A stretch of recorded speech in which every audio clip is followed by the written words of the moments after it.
이번 주 중에 아내가 페루에서 가정교회 사역을 하시는 선교사님 한 분을 만났습니다.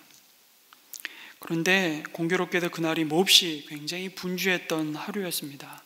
정말 아침부터 봄방학을 맞아서 미루었던 아이들의 치과 진료를 시작으로 하루 종일 또 집에 친구들을 데려온다고 집을 또 안 하던 청소, 미뤘던 청소를 열심히 또 하면서 집을 치우고, 또 그러고 친구들이 온다니 어떻게 하겠습니까?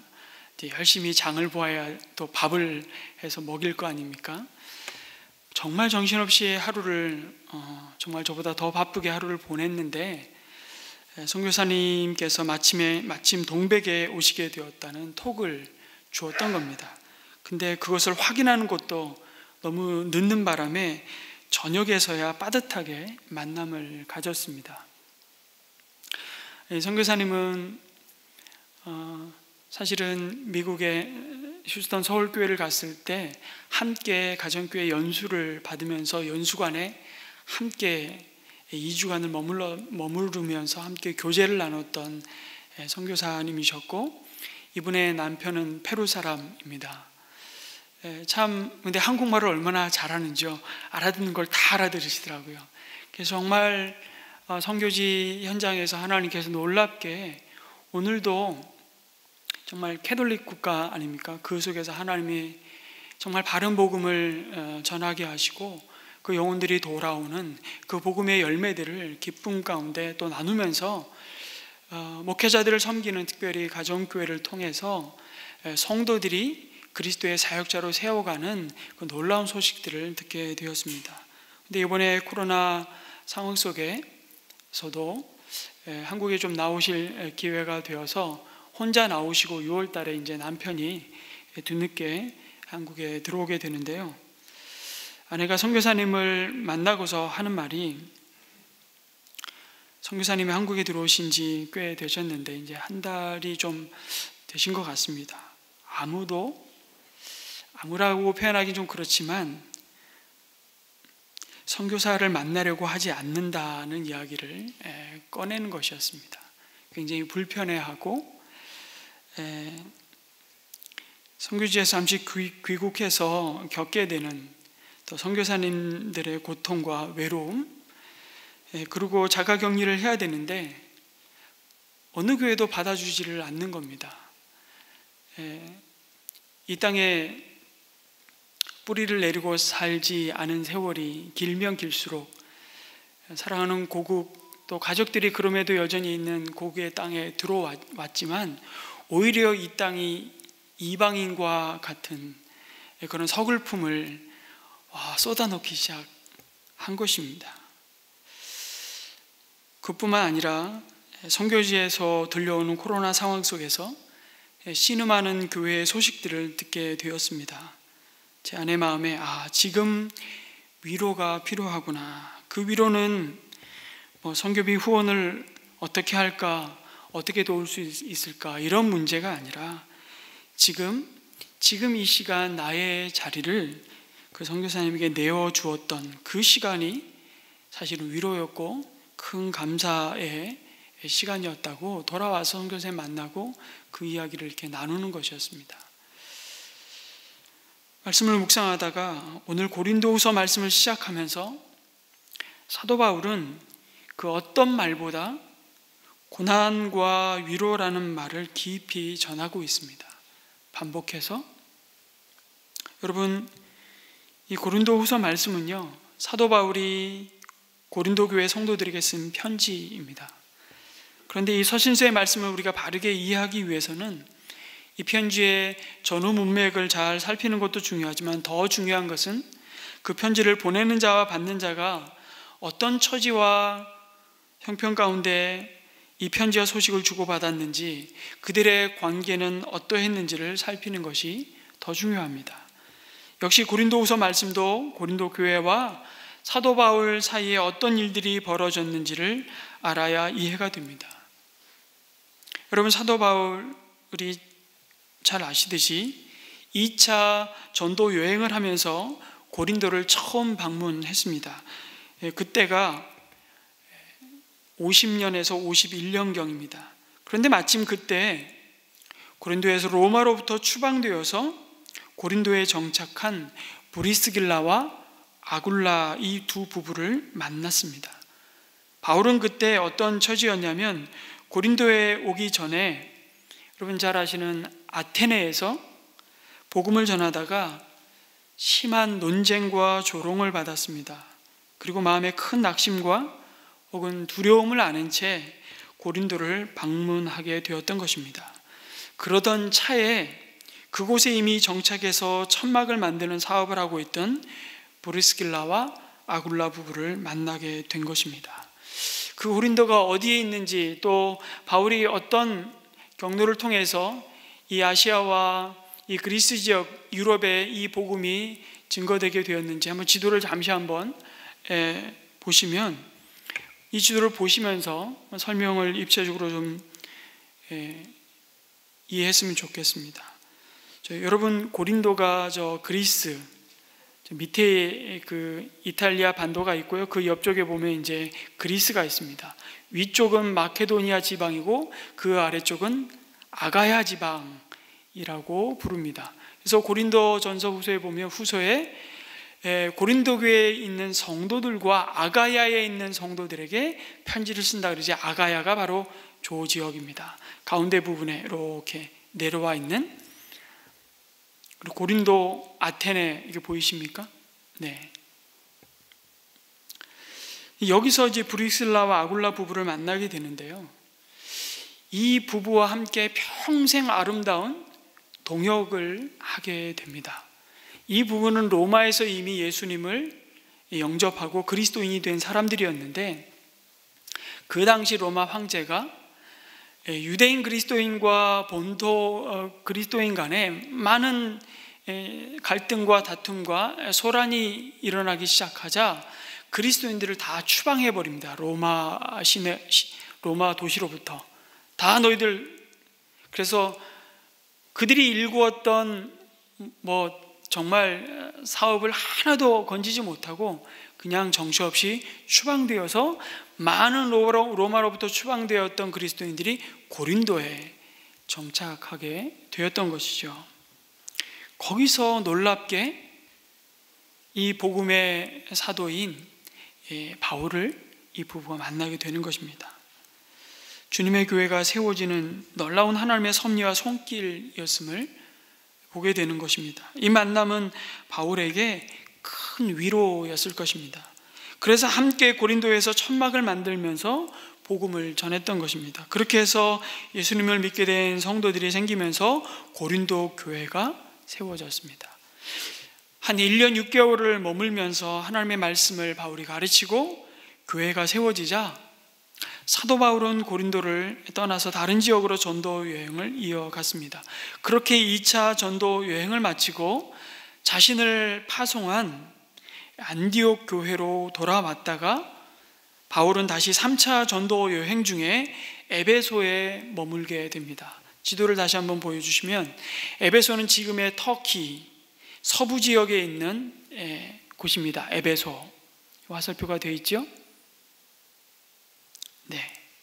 그런데 고린도 교회에, 이 에베소에서 고린도 교회의 여러 가지 문제와 어려운 소식을 듣게 됩니다. 어떤 문제였죠? 고린도 전서에서 살펴보았던 나는 아볼로파, 나는 게바파, 나는 바울파, 심지어 나는 그리스도파로 나누어져서 서로 간에 싸움이 일어나고, 교회 안에 음행의 문제, 우상숭배의 문제, 또 서로의 은사들을 가지고 비교하며 차별하는 문제, 그것으로 인해서 성찬이 훼손되는, 하나님의 거룩한 성례가 더럽혀지는 문제뿐만 아니라 각 은사주의자들이 나타나고 부활에 대한 심각한 복음의 훼손들이 일어나기 시작합니다. 바울은 이것을 바로잡기 위해서 첫 번째 편지를 써서 보냈습니다. 그러나 그들의 삶은 바뀌지 않았습니다. 그 소식을 전하기 위해 에베소로 직접 찾아온 스데바나 집 사람들을 통해서 전해 듣고, 그래서 또다시 보낸 두 번째 편지가 여러분 우리가 갖고 있는 고린도 전서입니다. 그러니까 첫 번째 편지가 있었고 그 말을 듣지 않자 두 번째 편지를 보낸 게 고린도 전서입니다. 그럼에도 교회는 바울의 가르침을 받아들이지 않았고 회개하지도 않았습니다. 그래서 바울은 그들을 설득하고 책망하기 위해서 고린도 교회를 두 번째 방문했습니다. 그러나 안타깝게도 교회 문제는 해결되지 않았을 뿐만 아니라 오히려 바울과 고린도 교회 성도들 사이는 서로 상처만 주고받았습니다. 에베소로 다시 돌아온 바울은 디도편에 세 번째 편지를 써서 보냅니다. 그것을 우리는 갖고 있지 않지만 눈물의 편지라고 불리는 세 번째 편지입니다. 바울은 고린도 교회 성도들에게 디도를 통해서 이 편지를 보내고 혹독한 회개의 메시지를 담아 편지를 보냈습니다. 그리고 디도가 다시 돌아오기를 어디서 기다립니까? 에베소에서 기다렸습니다. 그렇게 에베소에 머물다가 그곳에서 복음을 대적하는 우상 숭배자들에 의해서 큰 폭동이 에베소에 일어나고 바울은 죽을 고비를 넘기고 다시 에베소를 떠나야만 했습니다. 그렇게 에베소를 떠나서 북쪽인 드로아라는 곳으로 갑니다. 그리고 드로아에 잠시 머물러서 복음을 전할 길을 열어주신 하나님의 은혜를 경험하고 그가 디도를 여전히 그곳에서도 만나지 못하는 고린도 교회를 생각하는 안타까움이 있어서 그가 드로아에서 다시 마케도니아로 넘어갑니다. 그럼 마케도니아의 가장 중요한 도시들은 바울이 2차 전도 여행을 하면서 복음을 전했던 도시들입니다. 빌립보, 데살로니가, 베레아, 이런 도시들이 다 마케도니아 지역에 있는 도시들입니다. 그곳에 교회들이 세워졌고 마케도니아에 도착해서 드디어 디도를 만나게 됩니다. 그런데 그곳에서 정말 뜻밖에도 기쁜 소식을 바울이 전해 듣습니다. 고린도 교회 성도들이 바울이 전한 이 눈물의 편지를 회람하고 하나님 앞에서 회개하는 역사가 일어났다는 소식이었습니다. 그럼에도 여전히 교회 안에는 예루살렘에서 온 거짓 사도들에 의해서 바울을 거부하고 비난하면서 바울의 사도성을 의심하는 무리들로 인해서 적지 않은 소요가 있음을 듣게 됩니다. 그래서 마지막으로 쓴 편지가 바로 지금 읽고 있는 고린도 후서입니다. 그러니까 고린도 교회만을 향해서 바울이 몇 번이요? 4번의 편지를 썼습니다.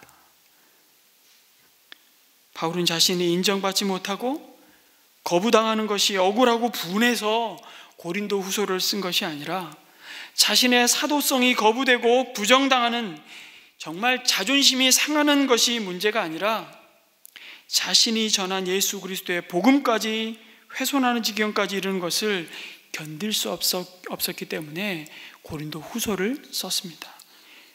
여러분, 교회가 세워지는 것이 이렇게 해산하는 고통과 눈물이 없으면 안 되는 것을 이 고린도 후서를 통해 보게 됩니다.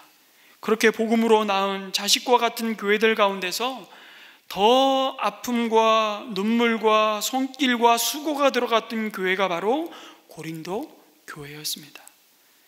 바울은 사도로서 예수님을 전하며 세상 사람들로부터 핍박받는 것도 모자라서 자신을 통해서 그리스도의 복음을 듣고 하나님의 자녀가 된 교인들로부터 배척을 받았습니다.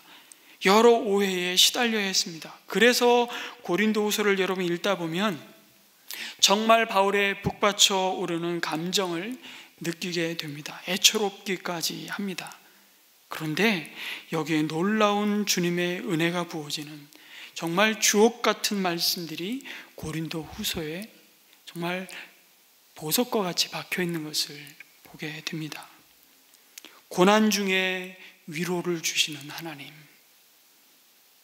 가난 속에 부유함을 누리게 하는 믿음이 무엇인지를 고린도 교회 성도들이 알기를 원한다고 말하면서 그들이 마케도니아 교회, 너희들보다 더 고난 가운데 있는 정말 교회가 힘에 지나도록 예루살렘 교회 성도들을 위해서 그 마음을 다해서 드린 연보, 헌금의 그 믿음의 본을 받기를 원한다면서 정말 우리가 가난 속에 부유함을 누리는 그 믿음이 무엇인지, 그리스도로부터 받은 그 부요함이 우리에게 이미 있음을 알리는 이 복음을 전합니다.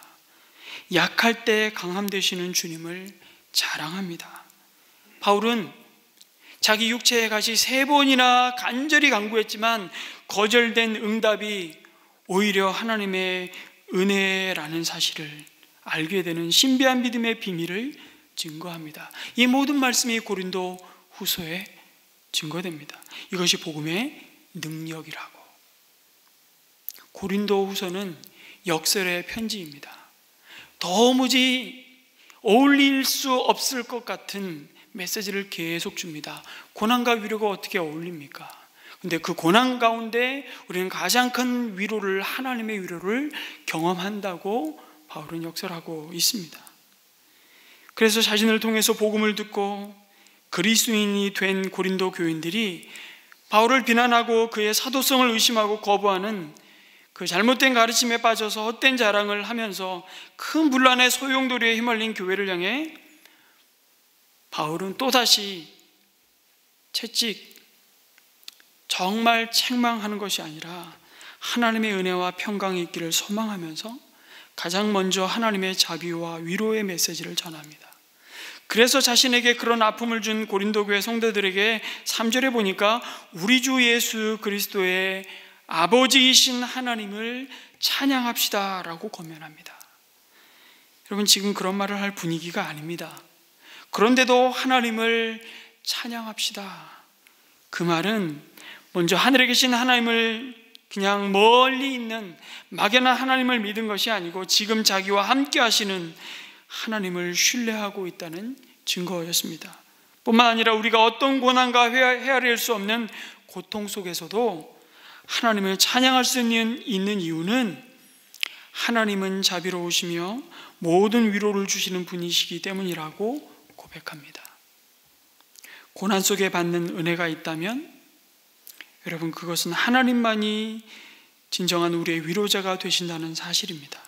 바울은 고린도후서 편지를 쓰면서 가장 먼저 하나님이 주시는 위로가 우리 모두에게 필요하다는 것을 전합니다.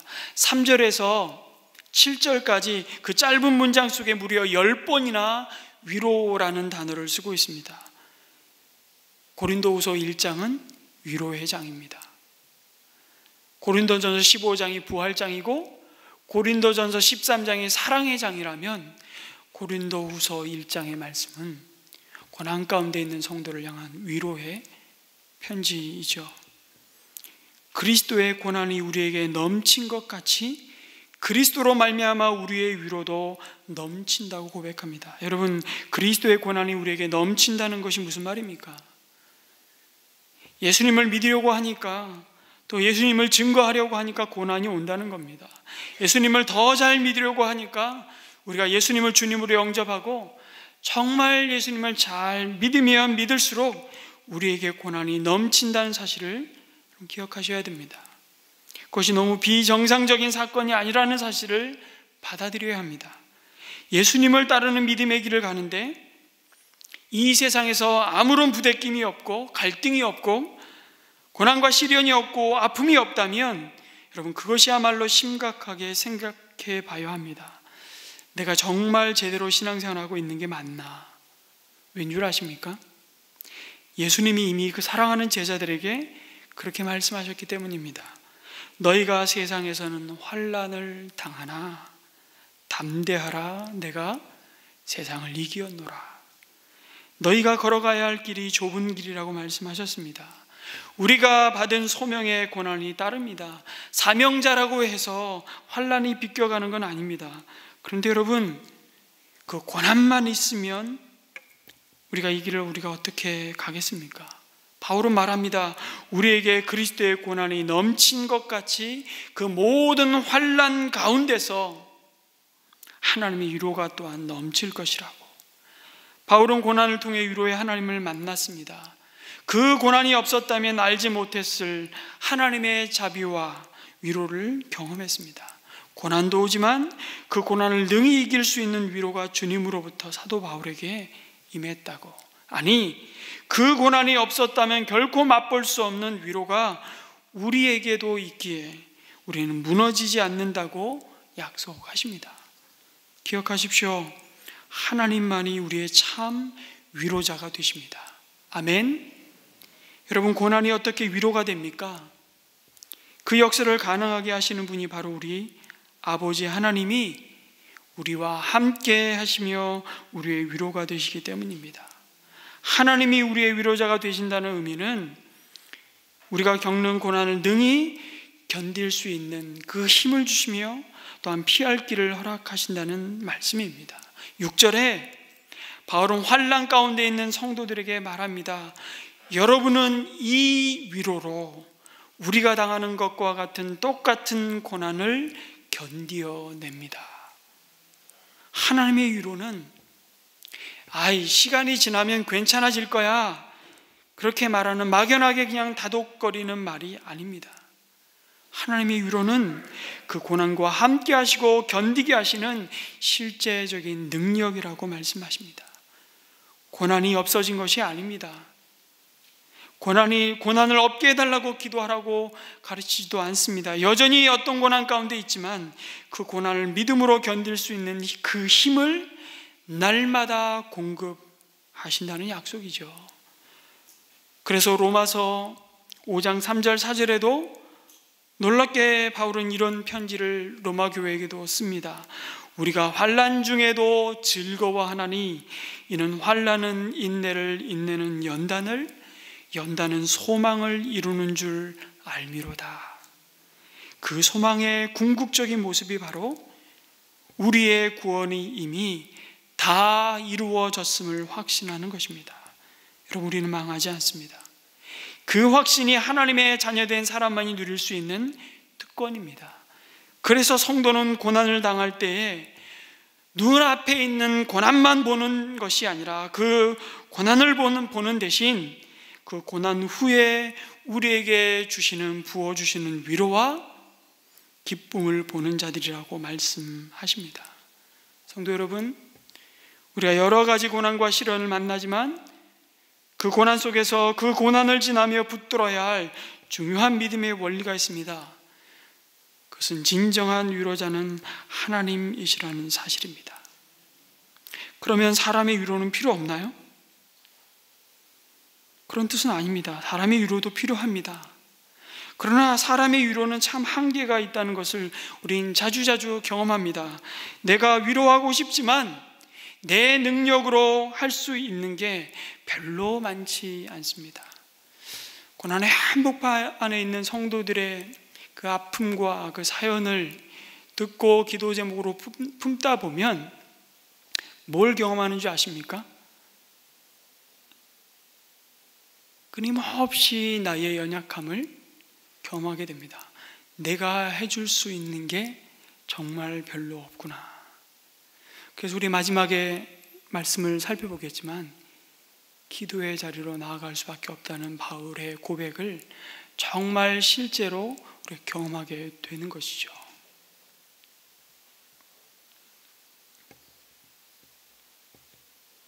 잘못하면 정말 위로한답시고 상처 주는 것이 우리들입니다.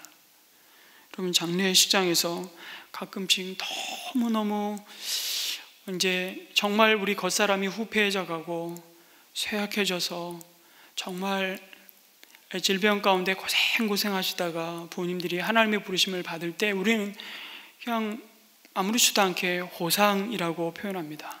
저는 그 말을 들을 때마다 사실 마음속으로는 굉장히 사실 속상합니다. 정말 그 표현을 안 썼으면 좋겠다 생각을 저는 자주자주 합니다. 호상이 어디 있습니까? 그 이별은 어느 때든 너무나 우리에게 찾아온 아픔이고 고통이지 않습니까? 근데 장례식장에 가서 아이고 집사님 지금까지 그렇게 고생하셨는데 잘 돌아가신 거예요. 위로한다고 하지만 잘 위로가 안 되는 이유는 나도 부족하지만 위로받는 사람 상대방도 연약하기 때문입니다. 여러분, 욥이 많은 환난을 당하는데 여러분 그 욥을 위로한답시고 욥의 친구들이 한마디씩 거드는데 전부 상처만 줍니다. 네가 왜 이 고통, 너는 알 수 없다고 말하지만 이 고난받는 이유가 뭔 줄 알아? 너의 죄의 무게만큼 내가 고난받는 거야. 요지는 요거예요. 그러니까 회개해. 빨리 하나님 앞에 정신 차려 말을 하면 할수록 그 모든 말은 욥의 가슴에 독화살을 쏘아대는 것이죠. 그러니까 내가 누군가를 위로한다는 것은 쉬운 일이 아닙니다. 그러니까 진정 내 마음이 위로받기 원한다면 어디로 가야 합니까? 하나님께로 가야 합니다. 내 마음의 상처와 어둠을 하나님께 쏟아놓지 않으면 진정함으로 위로받을 길이 없다는 것입니다. 하나님이 들어주시고 만져주시고 씻어주셔야만 완전한 회복과 진정한 하늘의 위로가 우리 가운데 일어나는 것이죠. 그렇지 않고 많은 사람들이 위로받기 위해서 여러분 사람들을 찾아가고 술을 찾아가고 일에 파묻히고 자극적인 일을 찾아간다면 위로가 될 것 같지만 겉에만 위로를 받고요, 속 사람의 상처는 쓴뿌리가 되어서 그 사람의 영혼을 황폐하게 만듭니다. 진정한 위로의 자리는 하나님의 보좌 앞입니다. 여러분, 고난과 시련 가운데 하나님의 위로가 있음을 믿으시기 바랍니다. 아니, 하나님 자신이 우리의 위로가 되심을 믿으시기 바랍니다. 계속 고난만 있는 것이 아닙니다. 위로를 주십니다. 왜 그렇습니까? 우리가 연약하기 때문입니다. 그 연약함을 아시고 하나님은 자비를 베푸시는 분이시기 때문입니다. 여러분, 우리가 자녀를 키울 때 이거 똑같은 경험을 합니다. 잘못했다고 계속 꾸짖기만 하면 될까요? 그 자녀가 성장할까요? 안 됩니다. 성장하지 못합니다. 아니, 견디지를 못합니다. 뭐가 있어야 하나요? 위로가 있어야 합니다. 그래서 보통 엄마는 위로자가 되고 아버지는 훈계하는 자가 되죠. 그것이 어떻게 보면 그냥 자연스러운, 왜냐하면 엄마는 뱃속에 그 자녀를 품었던 자비를 몸으로 경험한 자이기 때문에 그런 것 같아요. 여러분, 여기 자비라는 말은 자궁이라는 뜻입니다. 모든 것을 품어주고 모든 것을 공급하고 있는 모습 그대로 사랑을 쏟아부은 대상, 무장해제하고 그 자궁 안에서 생명으로 하나님이 주시는 은혜를 경험한 그 엄마는요, 참 위로자가 될 때가 많은 것 같아요. 근데 엄마도 위로자가 못 되고 계속해서 꾸짖는 역할만 한다면 여러분, 견딜 수가 없는 겁니다. 여러분, 그 위로가 모세의 기초에서 자비와 긍휼에 기초한 위로가 있어야 우리 자녀들이 삽니다. 부모인 내가 때로 너를 혼내는 것은 너를 사랑하기 때문이란다. 내가 정말 부모인 나의 가르침을 따를 때 복되다는 것을 알게 하기 위해서 내가 지금은 참 마음 아프게 매로 다스리지만 그것은 너를 사랑하는 그 마음에서라는 사실을 우리는 끊임없이 위로함으로 또한 우리 자녀들에게 사실은 그 위로가 흘러가야 우리 자녀들이 성장하고 사는 것이죠. 똑같습니다. 그 자비가 우리 가운데 하나님으로부터 위로로 나타났다고 말씀하는 것이죠. 어떻게요? 예수 그리스도의 십자가를 통해서 하나님은 측량할 수 없는 자비를 베푸셨습니다.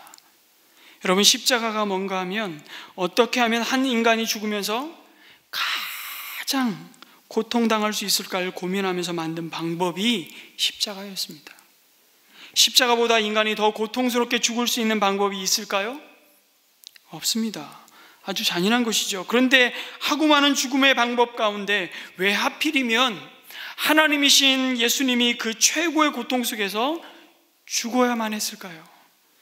모든 사람을 위로하기 위해서 역사상 가장 험한 고통 속에서 죽으셨기에 어떻게 죽은 사람도 어떤 고난 가운데 있는 인생도 그 십자가를 바라보면 위로받지 못할 인생이 없다는 것을 보여주시는 것입니다.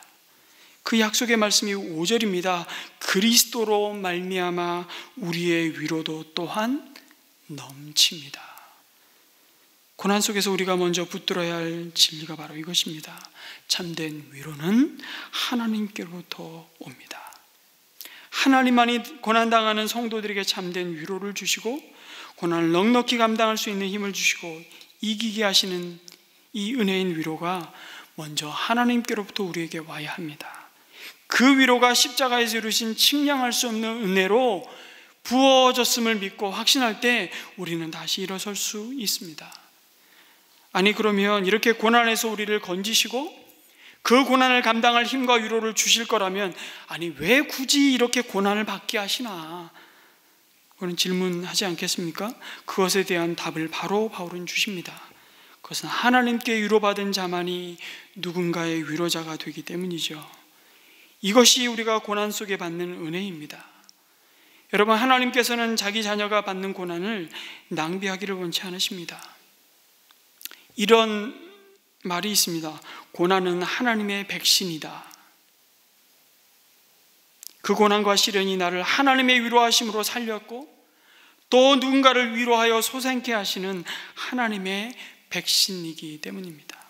위로가 위로를 낳고요, 위로받은 자가 이제 위로자가 되는 것이죠. 위로의 선순환이 일어납니다. 그렇게 위로가 흐르고 퍼지면서 우리의 삶 속에 스며드는, 그것이 주님의 몸된 공동체에서 일어나는 복음의 능력입니다. 여러분, 그 위로는 고난 가운데 있는 자에게 나의 자리를 내어주는 것입니다. 여러분, 위로라는 뜻이 뭡니까? 위로라는 헬라어는 파라칼레오라는 단어입니다. 여러분 다 들어본 단어입니다. 제가 설명하겠습니다. 파라라는 말은 영어로 beside, 옆에라는 뜻이고요, 칼레오라는 의미는 콜, 부른다라는 뜻입니다. 그래서 파라칼레오 직역하면 옆으로 부른다, 옆에 다가간다라는 의미입니다. 이것이 위로의 정의입니다. 누구를 위로한다는 것은 그 사람을 내 곁으로 부른다는 것입니다. 아니, 그 사람 곁으로 다가간다는 것입니다. 내 자리를 내어주는 것이죠.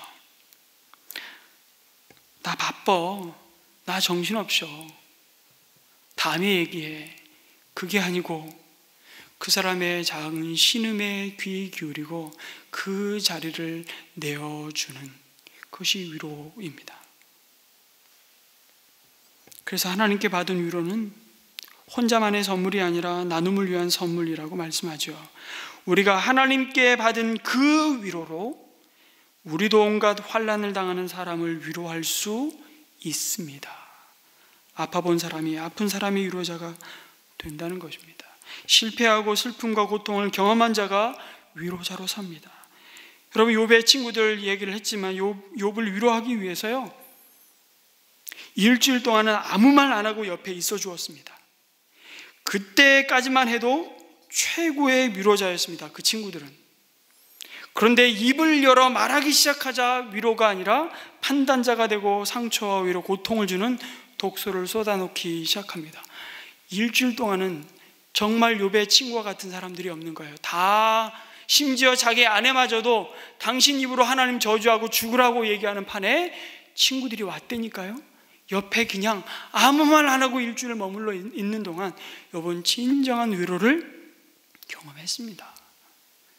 그러다가 돌아갔으면 욥이 그나마 덜 고통스럽게 그 고난, 이유 없는, 알 수 없는 고난을 견뎠을 텐데, 누군가가 옆에 있어주는 것만으로도 이렇게 큰 위로가 되고 살 소망이 생기는데, 여러분, 하물며 만왕의 왕이신 주님께서, 우리와 끝까지 함께 하시며 위로의 성령님께서 우리의 보혜사가 되셔서 우리를 도우시며 위로하시는 것이 얼마나 큰 은혜인지 모릅니다. 보혜사 성령님의 이름은 파라클레토스입니다. 파라칼레오, 파라클레토스, 똑같은 단어입니다. 위로자요, 우리의 보혜자, 보호자가 되신 성령 하나님이 우리와 함께 하십니다. 그래서 사도 바울은 4절에 그렇게 말하는 거예요. 우리가 하나님께 받는 그 위로로 우리도 온갖 환난을 당하는 사람들을 위로할 수 있습니다. 그 위로를 경험한 고린도교회 성도에게 거는 희망은 든든하다고 고백합니다. 누가 하나님의 위로를 받고 있는 하나님의 자녀를 흔들 수가 있냐는 것입니다. 누가, 그 무엇이 하나님의 그 사랑에서 우리를 갈라서게 할 수 있느냐는 것입니다. 성도님들의 고난을 듣다 보면 때때로 제가 겪었던 고난일 때가 있습니다. 여러분도 그런 경험을 하시잖아요. 제가 지나갔던 어려움이었던 것을 보게 됩니다. 그때 무엇을 경험합니까? 하나님이 그 고난의 시간을 통과하며 나의 믿음을 단련케 하시고 인내케 하시고 지나가게 하신 것이 이 한 사람에게 나의 자리를 내어주려는 것이었구나. 그것이 위로받은 자의 위로자가 되는 것입니다. 저희 부부가 오랜 시간 동안 난임 부부였습니다. 결혼하고 6년, 7년이 되는 기간 동안 자녀를 갖고 싶어도 태문을 열어주시지 않는 그 서글픈 어쩌면 그 시간들을 보내는데요. 그 위에 여러 가지 의료적인 도움을 받았습니다. 그때 경험한 것이 이겁니다.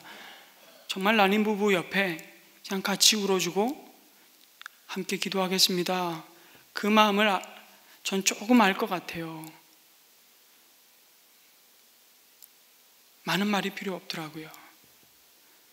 여러분, 입시 대학 실패하고 재수하고 하는 친구들 만나면 괜찮아.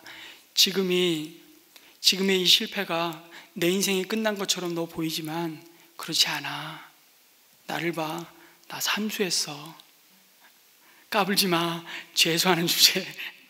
장수하는 사람도 있어. 그러나 인생은 하나님의 손에 있는 거야. 사람이 자기 길을 계획할지라도 그 걸음을 인도하시는 분은 하나님이셔. 바울이 고린도에서 가장 낙심하고 절망했을 때 아테네에서 소위 말하는 철학자들과 논쟁하며 그 모든 에너지를 소진하고 저 마케도니아 지방에서 선교 후원금을 받아서 오기로 했던 디모데와 디도는 오지도 않고 소식도 없고 자기는 하루 무엇을 먹을지 모르는 정처 없는 상황에서 브리스길라와 아굴라를 만났다니까요. 그리고 그들은 평생 하나님 앞에 가장 하늘의 별과 같은 사람들로 바울 곁을 지키면서 함께 동역했던 신실한 믿음의 동역자들이었습니다. 여러분, 그게 우연입니까? 아니요. 그 고난 속에서도 하나님은 하나님의 놀라운 이 구원을 이루어 가시는 섭리를, 하나님의 앞서 행하시는 은혜를 우린 요셉에게도 보았던 것처럼 지금도 동일하게 그 하나님의 위로를 경험하는 성도들에게 지금도 행하고 계시는 하나님이심을 보여주는 것이죠. 여러분, 고난 가운데서 위로를 경험하면 새로운 믿음의 경지에 그래서 이르게 됩니다.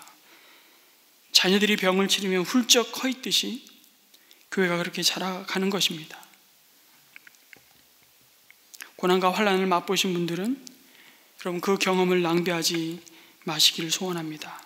과거를 곱씹으며 한탄하는 대신 그 과거의 경험을 남을 위로하고 돕는 사역의 도구로 만드시기 바랍니다. 물론 이미 말씀드린 대로 전제는 여러분의 그 고난 속에 먼저 하나님의 위로를 맛보고 십자가 아래에서 그 고난에서 건지신 복음의 확신을 가져야만 합니다. 하나님은 모든 것을 합력하여 선을 이루시는 분이시기 때문입니다. 하나님의 손에 잡히면 그래서 우리의 지나간 그 과거의 불우한 기억도, 수치스러운 그 과거도 아름답게 하나님께서 오늘 빚으셔서 사용하신다고 말씀합니다. 여러분 자신의 과거를 부끄러워하고 이웃과 하나님을 원망하는 자리에서 일어나시기 바랍니다. 고난 중에서 사람은 눈물을 흘립니다. 그 눈물이 흐르면서 하나님은 새로운 것을 보여주십니다. 하나님의 아픔과 하나님의 마음을 보여주십니다. 그래서 하나님이 아파하는 그곳에서 누군가의 위로자가 되도록 만들어 가시는 것이죠. 사도 바울은 마지막에 이어서 8절에 이렇게 선포합니다. 형제자매 여러분, 우리가 아시아에서 당한 환난을 여러분이 알기를 바란다고 말하면서 우리는 힘에 겹게 너무 짓눌려서 마침내 살 희망마저 잃을 지경이 이르렀다고 고백합니다. 우리는 이미 죽음을 선고받은 몸이라고 느꼈다고까지 말합니다. 바울은 자신이 고난 가운데 얼마나 처절히 무너졌는지를 숨기지 않습니다. 아니, 사도가 이렇게 말해도 되나? 그럼요. 그러나 그렇게 된 것은 우리 자신을 뭐라고 말합니까? 의지하지 않고 죽은 사람을 살리시는 하나님을 의지하게 하기 위함이라고 말씀합니다. 여러분, 고난은 우리로 하여금 하나님만을 의지하는 믿음의 자리에 서게 합니다. 고난 속에서 진짜가 드러납니다. 내가 마지막까지 붙들고 의지하고 있는 것이 뭐였는지를 다 드러내시고 보여주십니다. 모든 비본질적인 것들이 그때 다 드러납니다. 영원할 수 없는 것을 영원한 것처럼 붙들고 사는 그 모든 것들을 다 폭로하시고 드러내십니다. 여러분, 고난이라는 이 말 속에서 우리가 위로를 받는 것은 바로 이거예요.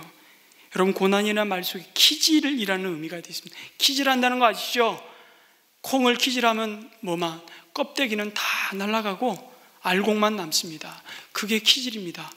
고난 속에 받는 은혜가 있다면 진짜가 구별되는 것입니다. 무엇이 영원한 것이고 영원할 수 없는 것인지, 무엇이 보이는 세상이고 보이지 않는 세상인지